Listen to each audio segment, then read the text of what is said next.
Okay. Hey, Barb. Hi, Krista. So here we are, part 3 of our Pro-D series for this school year for staff development. The title for today is Seeing Beyond Behavior. And the first time I heard this phrase was from Sydney Banks, and he would say that behavior is after the fact. He said it's too late, the damage is done. And this was in great contrast to what I'd been learning in the academic training of modifying behavior and making, detailed plans of how to modify behavior, which, as I said on one of the earlier talks, never worked for me. It didn't seem practical, feasible, and it never worked. So I was quite excited to hear this phrase of seeing beyond behavior. And how this plays out for me as a teacher is like this. If there's a child with challenging behavior, and I go to that child with negativity of whatever shape or form, I will make matters worse. So an alternate is to go to that child with the challenging behavior and feel compassion for that child. And, it's been 40 years since I first learned some of these truths, but still true today. And I struggle with the words because in a sense it's almost like magic. When I go to a child who's struggling, and it may be that I'm justified in being put off, because it might well be directed at me as the teacher. But if I go to that child with compassion and non-judgment, it's almost like magic in that because of the non-judgment, this is me trying to explain it, the child doesn't need to feel defensive, it seems. And the child, through that non-judgment, is able to clear his or her mind. And when their mind is clear, when they're not defending themselves, their own wisdom is able to come to light and unfold for them. That seems to be what happens. And then we are, as I said on one of the earlier talks, then there's that partnership. If that child, a child or a teen, a child or youth will feel so grateful if they're treated with empathy and compassion, and they begin to very quickly trust you, that you have their interests at heart. So it becomes actually quite, as we were saying earlier, keeping it simple, it actually becomes quite easy because it's a two-way interaction. I might be, I don't have to push that child towards success. Once they trust that I have their interests at heart, and they can feel that I see them as a whole human being, they join me, and together we make the plan, and together we're on the journey of learning and towards success. And it makes it quite simple because, of course, they're a bright, creative human being as well, just like me. And together we find the way for them to meet success. It's interesting that when you say that it's difficult to find the words to use, I have always had a difficulty with this one. I can do it and I see it, but the only word that works for me is the word behold. And I know for some people it sounds like a religious word, but I honestly have never been able to find another. When you look at the wholeness of another person, you behold that which is sacred inside them. And in children and youth, you see that place in them that is innocent and beautiful. And it's the place from which they can grow And it's the place where we open up to them and they open up to us, and it puts us on that level playing field that you're talking about, where it allows things to happen. I always think back to something that Sid Banks said too, and it was about negative thoughts and feelings are like scratches on your spectacles. And if you're looking at a kid with scratches on your spectacles, you're not seeing who they really are. If you look at anybody like that, a staff member in your school or a parent, a difficult parent that comes in, it sets you up to have that negative kind of interaction.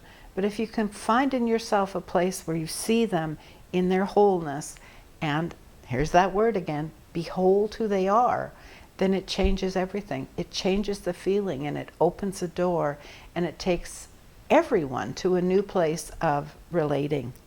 And it becomes like magic, like you said. It's like magic. And in a school setting, it's interesting to me that it may not be my mandate to be speaking about wisdom at the time, or the different levels of learning. It may be that I'm working with a child who's struggling with math.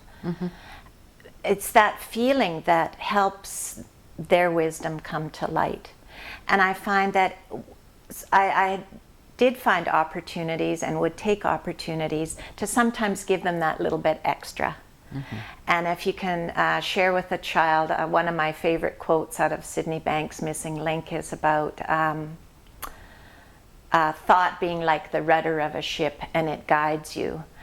And it's amazing how much impact that little bit of truth can have on a child, particularly the population I was working with, where they have a DSM-5 designation, or maybe several, where they understand that it's been documented and verified. Yes, you have a scattered mind. Yes, you're, this struggle, that struggle. And when a child realizes, you mean I have choice in which thoughts I'm paying attention to?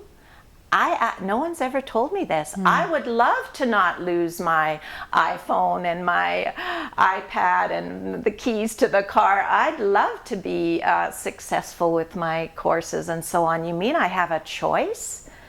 And that little bit of information can be life-changing, on how they all of a sudden see themselves as capable, as whole, as able to learn these things. Not to say there aren't things to learn. There are things to learn, but to know, I think what it is the difference between hopeless and hope. Yeah. It's documented, I have a scattered mind, I have whatever, ADD, ODD, whatever. And now someone is coming along, someone whom I trust, who I've shared a feeling with of trust, who's saying there is hope. And once that child feels that hope, there's really no stopping them. And that hope will spread when the families start to see, oh my goodness, there's success, and oh my goodness, they're actually getting to places, they're not losing things, they're actually taking charge of their own life. It's really remarkable what happens in those situations. As you were speaking, I was thinking back to a young lad that I had a number of years ago, and I worked with younger kids than what Krista has worked with, and I think of this young boy who would not come into a school building, and he had had all kinds of sad things, abandonment issues, you name it, he'd had it happen to him, and he wouldn't come inside the school building. So my office was on the main floor, so I opened the window, and his parents would bring him, and I would talk to him through the window. And we did school through the window. And he started to come every week, and he began to come by himself.